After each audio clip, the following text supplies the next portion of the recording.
আল্লাহ তাআলা কিয়ামতের কঠিন ময়দানে যেদিন স্ত্রী স্বামীকে দেখে পালিয়ে যাবে, বন্ধু বন্ধুরে চিনবে না, পীর সাহেব মুরিদরে চিনবে না, মুরিদ পীর সাহেবরে চিনবে না, দলের কর্মী তার নেতারে চিনবে না, বন্ধু বন্ধুরে দেখে পালাবে। এই কঠিন মুহূর্তে সূর্যটা মাথার কাছে চলে আসবে, জমিনটা তামার জমিন হবে, আজকের জমিনের মতো নয়।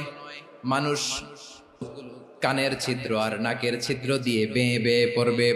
বিশ্বনবী ফরমান, কিয়ামতের ওই কঠিন ময়দানে 7 শ্রেণীর ব্যক্তিকে রব্বুল আলামিন তার আরশের নিচে ছায়া দিবেন।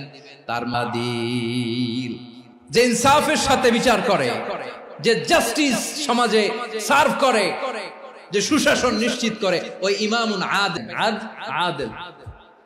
7 শ্রেণীর ব্যক্তিকে আল্লাহ তাআলা সুশীতল আরশের নিচে ছায়া দিবেন, যেদিন তার দেয়া ছায়া ছাড়া কোনো ছায়া থাকবে না। এর প্রথম হচ্ছে ইমামুন আদিল, ন্যায়পরায়ণ শাসক। চিল্লায় বলেন সুবহানাল্লাহ।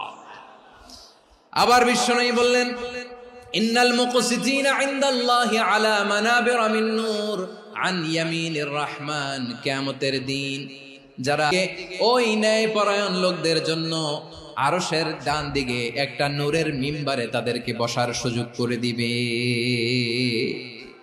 আল্লাহর আরশের ডান দিকে ন্যায়, চারটেখানে কথা মনে করেছেন, আল আদাল, জাস্টিস। ইন্নাল্লাহা ইয়া'মুরু বিল আদল। আল্লাহ তাআলা এই আদালতের নির্দেশনা দেন, সুবিচার, সুশাসন। প্রিয় ভাইরা, এটা আমরা বাংলাদেশে চাই। এই যে অন্যায়, এই যে জুলুম, এই যে ইনকনসিস্টেন্সি, সমাজের অসঙ্গতির প্রধান কারণ জাস্টিস নাই, সুবিচার নাই, সুশাসন নাই। শেষবারের মতো আওয়াজ করে বলেন তো, আমরা বাংলাদেশে আদল চাই কি চাই না? নির্দেশনা শেষ। আল্লাহ তাআলা তোমাদেরকে আদলের আদেশ দেন। এরপরে আল্লাহ বললেন, আমি তোমাদেরকে ইহসানের আদেশ দেই।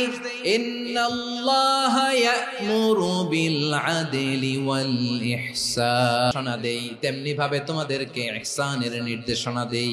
ইহসান, আওয়াজ করে সবাই বলেন তো ইহসান। ইহসান মানে কারো প্রতি সফট হার্টেড হওয়া, অনুগ্রহশীল হওয়া, একে অপরের প্রতি দয়াদ্র হওয়া। একে অপরের প্রতি দয়াদ্র, অনুগ্রহশীল হওয়া ছাড়া মানবিক সমাজ কশিনকালেও গঠন করা সম্ভব না। প্রিয়, ইহসান দিয়ে যা জয় করা যায়, নরম আচরণ দিয়ে যেটা অর্জন করা যায়, কঠোরতা দিয়ে সেটা পারা যায় না। বিষ্ণু ঈসা ইসলাম ইহসান দিয়ে, কোমল আচরণ দিয়ে, তার অনুগ্রহ দিয়ে তিনি অনেক কাফিরের হৃদয়কে। সুসাল রাদিয়াল্লাহু তাআলা আনহুর কথা মনে পড়ে যায়।